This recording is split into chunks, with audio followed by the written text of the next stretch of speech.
도대체 왜 학교를 안 가고 빈둥거리고 있느냐? 제발 철 좀 들어라. 왜 그렇게 버릇이 없느냐? 누가 한 말일까요? 엄마? 하도 많이 들어서 귀에 환청이 들리는 듯 한 말인데요. 지금 해드린 말씀은 3700년 전에 고대 수메르 점토판에 기록된 아버지와 아들의 대화입니다.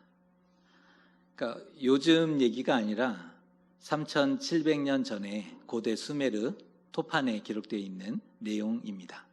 그러면 이거 한번 맞춰보세요. 자막으로 준비했는데요. 요즘 아이들은 버릇이 없다. 어른들을 존경하지 않고 부모에게 말대꾸하고 스승에게 대든다. 도덕 교과서에 나올 법한 이 얘기는 소크라테스의 글입니다. 소크라테스가 한 말입니다. 주전 5세기 인물인데요. 요즘 아이들은 버릇이 없다. 그때도 그랬고 지금도 그런 것 같습니다.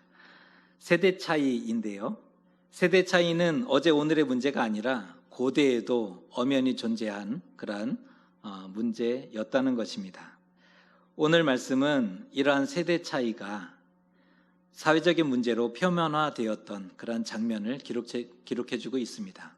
오늘 사사기 말씀은 이 세대 차이가 사회적인 문제로 표면화된 그러한 사건의 내용입니다. 말씀을 묵상하면서 우리 자신도 한번 돌아보면 좋을 것 같습니다. 땅 분배와 땅 정복을 마친 다음에 여호수아는 이스라엘 백성을 모아놓고 유언합니다. 이제 자신은 떠나서 하나님 앞에 가게 될 텐데 이스라엘 백성들을 모아놓고 유언합니다. 그 말씀이 여호수아 24장의 내용인데요. 이러한 내용입니다. 이제는 여호와를 경외하며 온전함과 진실함으로 그를 섬기라. 너희가 섬길 자를 오늘 택하라. 오직 나와 내 집은 여호와를 섬기겠노라. 이것이 여호수아가 이스라엘 백성들을 모아놓고 유언한 내용입니다. 이 말을 들어보면 온몸을 전율케 하는 그러한 도전의 말씀인 겁니다. 그가 살아있을 때는 문제가 하나도 없었습니다. 하나님을 경외했으니까. 또한 하나님께서 이스라엘을 위해서 행하셨던 큰 일을 보았던 세대들, 그들이 살아있을 때는 그 역사의 산 증인이 살아있을 때는 문제가 없었다는 겁니다. 하나님이 광야를 걷게 하셨을 때 도와주셨습니다. 요단강을 건넜고 약속의 땅에 들어와서 그 땅을 정복하고 그 땅에 살아갈 때는 문제가 없었다는 겁니다. 하지만 그들이 떠나자 예기치 못한 일들이 발생하게 되었던 겁니다. 오늘 우리가 읽었던 말씀 10절의 말씀인데요. 같이 한번 읽어보겠습니다. 시작.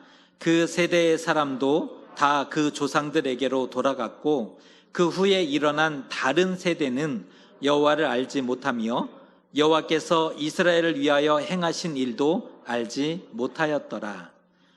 다른 세대가 일어나게 되었고 그들은 여호와를 알지 못하는 불신앙에 빠지게 되었음을 보여주고 있습니다.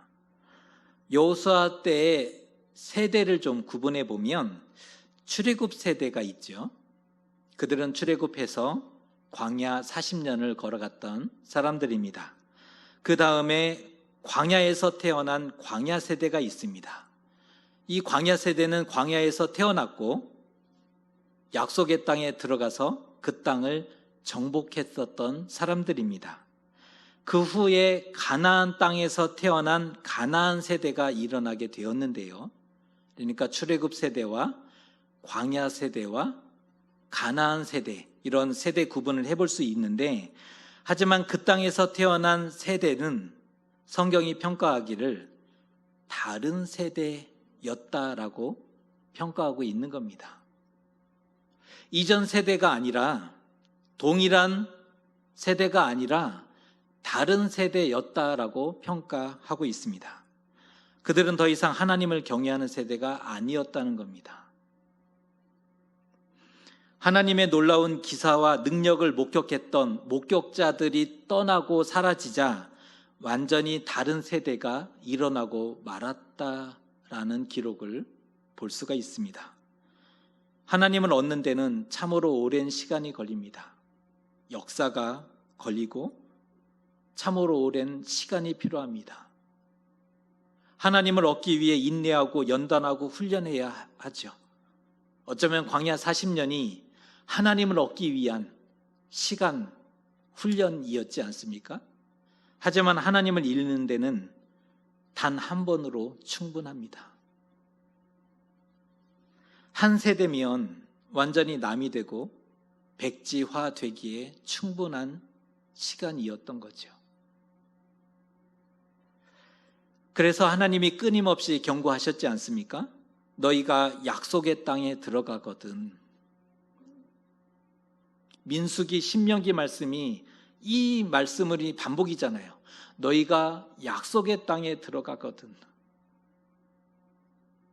나는 너희를 애굽에서 인도한 출애굽의 하나님이고 너희를 약속의 땅에 들어가게 한 하나님이다. 오늘 말씀에도 보면 내가 끊임없이 반복되고 있습니다. 바로 내가 출애굽의 하나님이고 너희를 약속의 땅으로 인도한 그 하나님이다. 하지만 이스라엘은 듣지 않았습니다. 어찌하여 그리하였느냐? 오늘 말씀에 말씀하는 거죠. 하나님이 이스라엘을 찾아오셔서 어찌하여 그리하였느냐 또 말씀하셨습니다. 그들이 필경 너희의 옆구리에 가시가 될 것이다. 그들의 신들이 너희의 올무가 되게 될 것이다. 대체 어찌하여 그리하였느냐? 책망하고 계시는 것입니다. 하나님의 이 지엄한 경고에 이스라엘은 소리 높여 울게 됩니다. 여기 이 장면 보세요. 크게 통곡하고 울었으니 뭔가 달라지고 변화되었겠죠. 하나님의 책망이 있었고 이스라엘은 크게 통곡하며 울었지 않습니까? 그렇다면 무언가 달라졌고 변화되었지 않았겠습니까? 하지만 소리 높여 울기는 했지만 회개하지는 않았습니다. 위기 모면용 눈물, 이걸 정의해 보면 위기가 왔고 모면하기 위해서 눈물을 흘렸습니다. 일종의 악어의 눈물이라고 얘기할 수 있는 겁니다. 오늘 이스라엘이 울었어요. 통곡했습니다. 하지만 회개하지 않고 변화되지 않았던 겁니다. 매를 맞기 싫었다면 최소한 회개하는 신용이라도 했어야 했는데 삶을 돌이키거나 바꾸지 않았음이 그 증거입니다. 이제 더 이상 자신들을 인도해 줄 여호수아가 없습니다. 하나님과 함께 걸었던 그 세대가, 광야 세대가 떠나고 없는 겁니다. 그들을 영적으로 지켜주고 인도할 그 누구도 남아있지 않았던 거죠. 잘못했다, 책망할 그 누구도 남아있지 않았던 겁니다. 결국은 속히 치우쳐 하나님을 버리고 떠나게 됩니다. 우상을 선택하고 음행과 폐역과 타락의 길로 접어들게 되었음을 보게 됩니다. 하나님의 백성이 왜 이렇게 되었을까요? 무엇을 놓쳤을까요? 이들은 하나님의 백성이었지 않습니까? 그런데 왜 이렇게 되고 말았을까요?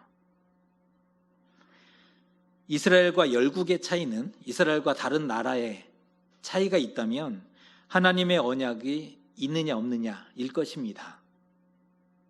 이스라엘에게는 하나님의 언약이 있었고 다른 열국에는 하나님의 언약이 없었던 그 차이인 거죠. 세상 나라는 사람이 왕된 세상을 꿈꾸었습니다. 세상 나라는 사람이 왕된 세상을 꿈꾸었습니다. 하지만 이스라엘은 하나님이 왕된 세상을 꿈꾸는 나라였습니다. 세상 나라는 제국의 흥망성쇠와 권력의 흐름이 관심이죠. 주된 관심이 제국이 흥망성쇠하는 것과 권력이 어떻게 흘러가는가, 이것이 관심일 것입니다. 하지만 이스라엘은 나라의 흥망성쇠보다도 하나님을 경외하느냐 경외하지 않느냐에 더 큰 관심을 가졌다는 거예요. 다르죠? 나라는 망할 수 있다. 그러나 하나님을 경외하는 것은 절대로 있을 수 없다. 여기에 더 관심했던 나라가 이스라엘이라는 것입니다. 이스라엘의 역사를 보면, 그래서 이스라엘의 역사를 보면 역사적인 사실보다도 하나님의 구원과 그 역사에 더 관심하고 있다는 겁니다. 역사적인 사실을 전달해 주고자 한 것이 아니라는 거죠. 하나님의 구원에 더 관심하고 있는 것을 볼 수가 있습니다. 사사기도 마찬가지 아닙니까? 역사의 전달의 목적이 아니에요. 이런 일들이 있었다. 이 사건을 전달하고자 한 것이 아니라 하나님을 경외하라, 회복하고 돌아오라, 예언의 말씀을 적어주고 있는 것입니다. 재미있는 사실은 여호수아, 사사기, 사무엘상하, 열왕기상하, 역대상하, 이 성경책을 우리는 역사서로 구분하고 있지만 예전에는 선지서로 구분했다는 사실을 아십니까? 지금은 우리는 역사서라고 알고 있지만 예전에는 선지서로 구분했던 때가 있습니다. 역사서를 통해서 무엇을 전달하고자 했는지가 분명한 거죠. 이스라엘이 하나님을 경외하고 섬길 때 비로소 평화를 누리게 되었고 구원을 받게 되었지 않습니까? 바로 이것이 역사서의 결론이고 예언서의 결론인 거죠. 이것을 전달해 주고 싶었던 것입니다.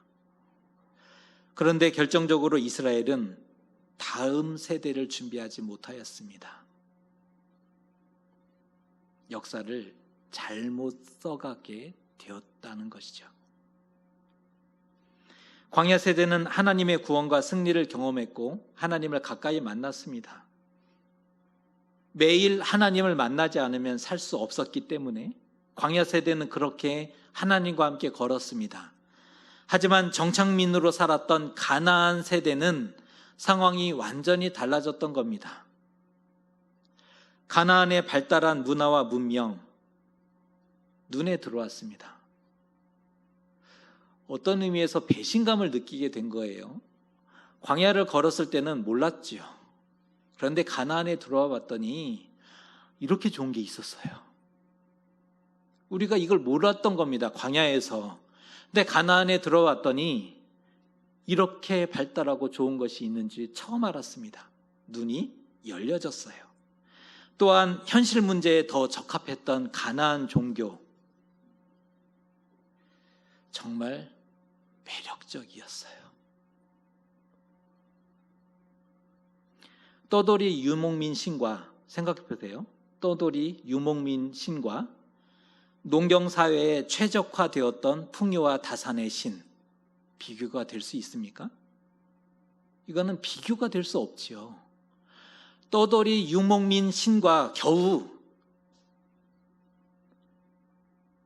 가나안에 최적화되어 있었던 풍요와 다산의 신, 이거는 비교할 수 없는 것이었습니다. 결정적으로 가나안에 들어왔더니 자유분방한 겁니다. 화려하고 세련된 여인들이 눈에 들어온 겁니다. 광야에서 한 번도 경험해보지 못했는데 가나안에 왔더니 자유분방한 것도 좋은데 굉장히 세련되고 예쁜 여인들이 가득했다는 거죠. 남자들이 정신을 차리지 못했던 겁니다. 솔직히 정복전쟁 30년의 시간이 지났는데 언제까지 이 잔혹한 전쟁을 계속해야 할지 30년간 싸웠어요. 대체 언제까지 계속해야 하는 건지 확신이 들지 않았습니다. 충분히 할 만큼 한 것 같고 또 지금은 많이 지쳐버렸다는 것이죠. 함께 어울려서 돕고 살아가면 얼마나 좋습니까? 차라리 그러면 종으로 삼고 손에 피를 묻히지 않아도 되지 않습니까? 종으로 삼으면 손에 피를 묻히지 않아도 되고 농사를 지어야 되는데 노동력을 확보할 수 있으니 일석이조 아닙니까? 누가 보더라도 가나안으로 가는 길은 상식적이고 더 논리적이고 이성적이었습니다. 이스라엘 100이면 100, 가나안으로 가는 것이 더 상식적이고 이성적이고 논리적인 결과였다는 것이죠. 정말 고생해서 약속의 땅에 들어왔는데 가나안에 온 마음과 영혼을 다 빼앗겨 버린 것입니다. 책임 소재를 따지자면 부모 세대가 본이 되고 다음 세대에 신앙을 전달했어야 했지만 그러지 못한 것이었습니다. 그동안 광야 세대는 땅을 정복하고 가나안 족속을 쫓아내고 그들의 기업과 땅을 일궈내고 먹고 살기 위해 눈코 뜰 새 없이 바쁘게 살았습니다. 단 하루도 발 편히 뻗고 살지 못했던 그들의 삶, 그것만 해도 버거웠거든요. 광야 세대를 생각해 보세요. 광야에서 태어나 겨우 요단강을 건너 약속의 땅에 들어왔습니다. 약속의 땅에서 전쟁을 30년간 치렀고 그들의 받은 기업을 일구고 세우고 발 한 번 편히 뻗지 못하고 그렇게 살아왔던 시간들입니다. 자식들 고생시키지 않으려고 이 고생과 가난을 자식들에게 물려주지 않으려고 그렇게 열심히 살았습니다. 하지만 가장 중요한 하나님을 전달해 주지는 못했던 겁니다. 세상 역사를 잘도 써갔을지는 모르지만 다음 세대가 하나님을 알지 못하는 안타까운 결과를 가져오게 되었던 것이죠. 다음 세대는 결코 쉬운 문제가 아닌 것 같습니다. 기드온이라는 사사가 이제 이후로 우리가 살펴보게 될 텐데 기드온이라는 사사, 하나님의 부름을 받고 이스라엘을 구원했던 특별한 인물이지 않습니까? 그에게 아들이 71명이 있었는데 아비멜렉이라는 아들이 다른 형제를 모조리 죽이고 자신이 사사가 되고자 했습니다.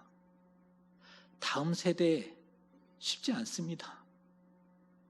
엘리 제사장 아시지 않습니까? 어려웠을 때 그가 있어서 이스라엘을 붙들고 있었던 사람이었습니다. 그에게 두 아들이 있었는데 홈니와 비느하스. 그들은 제사장이었으나 하나님을 알지 못하는 사람들이었습니다. 다음 세대 쉬운 일이 아닙니다. 사무엘 마지막 사사요, 제사장이요, 선지자였던 특별한 인물이지 않습니까? 그에게 두 아들이 있었는데 요엘과 아비야는 뇌물을 받고 판결을 굽게 한 사람들이 되고 말았습니다. 정말 말도 안 되는 황당한 일들이 자녀 세대에 나타났음을 보게 됩니다. 그 누구도 자신할 게 아닙니다. 제사장도 자신할 게 아니고 선지자, 예언자 자신할 일이 아니라는 거죠. 우리는 하나님은 아는 세대이십니까? 어떻게 도우셨는지, 어떻게 나와 함께 하시는지를 경험한 세대 맞습니까? 먼저 우리 자신을 점검해 봐야 하는 거죠. 하나님을 알지 못했던 가나안 세대는 아니신 거죠. 우리는 하나님을 알지 못했던 가나안 세대는 아니신 거죠. 그렇다면 우리 자녀들은 어떠할까요? 세상의 좋은 것들을, 물질 문명과 화려하고 매력적인 것들을 아는 세대입니다. 우리의 다음 세대는 물질 문명과 화려하고 참으로 좋은 것들을 아는 사람들입니다. 자유와 쾌락과 성에 인본주의의 영혼을 빼앗긴 세대입니다. 가나안보다 훨씬 어려운 세대를 살아가고 있습니다. 이미 다른 세대가 일어나 버렸습니다. 이미 다른 세대입니다. 이대로 가나안에 빼앗기고 말 것인가? 이대로 가나안에 놔두고 우리는 하나님 앞으로 갈 것인가? 솔직히 우리도 삶에 쫓겨서 먹고 살기 바빠서 정신없이 여기까지 걸어왔습니다. 이스라엘처럼 세상 역사를 끊임없이 열심히 땀 흘려 써갔던 거죠. 그러나 더는 물러설 수 없지 않겠습니까? 이제라도 하나님을 알게 하고 그가 어떠한 구원의 하나님이며 무슨 일을 하셨는지 전해야 되지 않겠습니까? 믿음과 신앙의 역사를 써가야 한다는 말씀입니다. 이제라도. 그도 하나님의 백성이지 않습니까? 그 역시 하나님을 만나서 이 땅을 살아가야 하는 하나님의 사람이지 않습니까? 이것이 이루었다고 자만하지 말아야 하는 이유인 것이고, 이것이 안 된다고 포기할 수 없는 이유인 거죠. 그도 하나님의 백성인 거고, 그도 하나님의 자녀이기 때문에 그렇습니다. 목격자가 침묵하거나 증언을 거부하면 진실이 묻히죠. 유일한 목격자인데 그 목격자가 침묵하거나 증언을 거부하면 진실이 왜곡될 수밖에 없습니다. 진리의 목격자가 침묵하면 진리는 묻혀집니다. 오늘 말씀을 대하며 참으로 부담감과 책임감을 느끼게 됩니다. 사는 날 동안 선한 영향력으로 지키고 보호해야 되는 것 아니겠습니까? 우리가 부모 세대인데 우리가 있는 날 동안 이 세대를 보호하고 지켜야 하는 거죠. 끝날 때까지 끝난 게 아니다. 영화의 대사인데요. 끝날 때까지 끝난 게 아니니 자녀 세대를 도와야 하는 겁니다. 책임 있는 부모 세대가 되었으면 좋겠습니다. 자녀에게 신앙을, 자녀에게 하나님을. 우리는 떠나게 될 텐데 그들을 지키고 보호할 자 하나님을 전달해 주어야 되지 않을까요? 자동으로 되지 않습니다. 이스라엘도 참으로 열심히 살아갔잖아요. 그러나 자동으로 되지 않습니다. 이스라엘 역사를 통해 배우는 평안을 얻는 방식, 승리의 방식들이 있는데요. 물질이 아니다. 힘이 아니다. 군사력, 국가, 위대한 국가 아니라는 겁니다. 성경은 언제나 영적인 문제로 해석해내고 있습니다. 영적인 문제라는 거예요. 하나님과의 관계가 좋을 때는 부유와 평안을 얻었습니다.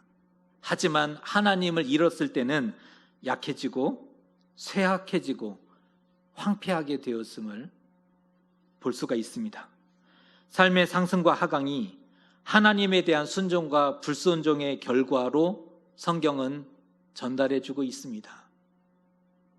삶이 상승할 때도 있고 하강할 때가 있는데 그 모든 것을 하나님에 대한 순종과 불순종의 결과로 이해하고 있다는 것입니다. 우리는 어떠한 역사를 써가기를 원하십니까? 지금 어떤 역사를 써가고 계신 것입니까? 세상의 역사가 아니라 지금이라도 믿음과 신앙의 역사를 써가셨으면 좋겠습니다. 부모 세대는 신앙을 전하고 자녀 세대는 신앙을 배우고 같이 노력해야 될 부분이죠. 부모 세대는 신앙을 남겨야 하고 자녀 세대는 신앙을 배워야 하는 거죠. 다음 세대를 다른 세대로 마주할 수야 없지 않겠습니까? 다음 세대를 다른 세대로 우리가 떠난 후에 다른 세대가 일어난다면 하나님 앞에 어떻게 얼굴을 들 수 있겠습니까? 우리가 떠난 후에 하나님이 지켜주시고 인도하시도록 우리는 비록 없지만 하나님이 그들을 붙잡아 주시고 지켜주시기를 전달해야 되지 않겠습니까? 하나님은 자기 백성을 보존하시고 삶에 깊이 관여하시고 주권적으로 역사하시는 분입니다. 하나님이 우리와 우리 자녀들의 삶을 보존하시고 깊이 관여하시고 역사하시기를 주님의 이름으로 축복합니다. 기도하겠습니다.